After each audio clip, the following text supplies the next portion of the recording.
এই ভিডিওতে আপনাদের দেখাবো GD60 মডেলের হোসিং GD60 কন্ট্রোল বোর্ড। আমার সামনে দেখতে পাচ্ছেন সার্কেল ঘুরতেছে। দেখেন আমি যখনই প্যাডেলে পাড়া দেই, মানে প্যাডেল চাপ দেই, তখন কিন্তু পাওয়ার বন্ধ হয়ে যাচ্ছে। পাওয়ার আবার দেখেন প্যাডেলে চাপ দিলেই দেখেন এই যে চাপ দিলেই পাওয়ার বন্ধ হয়ে ইরোর 7 লেখা দেখায়, মানে E7 লেখাচ্ছে, মানে ইরোর। ঠিক আছে, মোটরের সংযোগ দেওয়া হয়েছে, এখানে আপনার প্যাডেল ইউনিটের সংযোগ দেওয়া হয়েছে জাস্ট টেস্ট করার জন্য। এই বোর্ডে মূলত যখনই আমি প্যাডেলে দেখেন যে প্যাডেলে চাপ দেই দেখেন পাওয়ার বন্ধ হয়ে যাচ্ছে অটোমেটিক।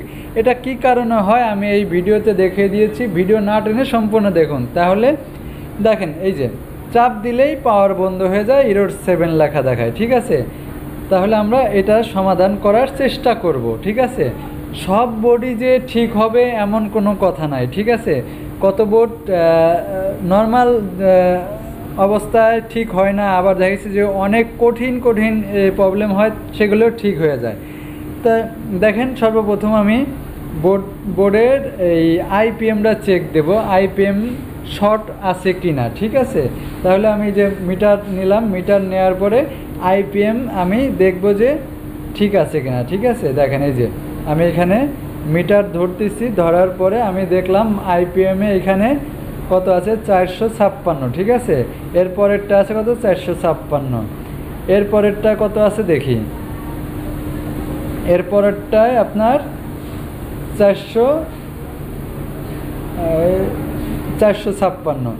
তার মানে আমার আইপিএম শর্ট নাই। ঠিক আছে, আমার আইপিএম যেহেতু শর্ট নাই, আমরা যখনই আইপিএম মাপতে যাব তখন ডায়োডে দিয়ে তারপর আমরা আইপিএমগুলো মাপবো। ঠিক আছে, যেহেতু আইপিএম ডায়োড হিসেবে কাজ করে। দেখেন এখানে আমি আবার মেপে দেখাচ্ছি, দেখেন এখানে 456, এরপরেরটায় 456, এরপরেরটাও 456। তার মানে এই পাশে কিন্তু লেগ শর্ট নাই। ঠিক আছে, তাহলে আমরা আইপিএম মাপলাম। ঠিক আছে, এখন আমি কি করব, ভোল্টেজ মাপবো। ভোল্টেজ মাপতে হলে আমাকে কি করতে হবে, এখানে যে ভোল্টেজে দিতে হবে, মিটারে ভোল্টেজে দিতে হবে, ডিসি ভোল্টেজ দিয়ে এইখানে মাপবো। এখানে 15 ভোল্টেজ থাকতে হবে। দেখেন এই একটা 15 ভোল্টেজ, হ্যাঁ, তারপরে আরেকটা জায়গায় 15 ভোল্টেজ থাকবে, হ্যাঁ এইখানে, এরপরে এই পাশে 15 ভোল্টেজ। তার মানে আমার এখানে ভোল্টেজ ঠিক আছে, ভোল্টেজ ঠিক আছে। তারপরেও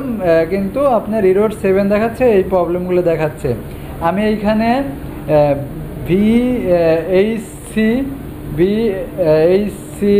IC 04 আইসি চেঞ্জ করছি, তারপরে কাপলার চেঞ্জ করছি, আইপিএম চেঞ্জ করছি, তারপরেও কিন্তু হয় নাই। অনেক পার্টসগুলো আমি চেঞ্জ করছি, এই প্রবলেমটা সমাধান করতে পারি নাই। লাস্ট ফিনিশিংয়ে আমি কি করছি, প্রসেসর আইসি কাজ করতেছি। কারণ আমি এখানে যে আইপিএম, কাপলার, তারপরে যে আইসিগুলো আছে, ট্রিগার আইসিগুলো, তারপরে সিটি আইসিগুলো আছে, এগুলো সব আমি চেঞ্জ করে দিয়েছি, ক্যাপাসিটার চেঞ্জ করে দিয়েছি, তারপরেও কিন্তু ঠিক হয় নাই।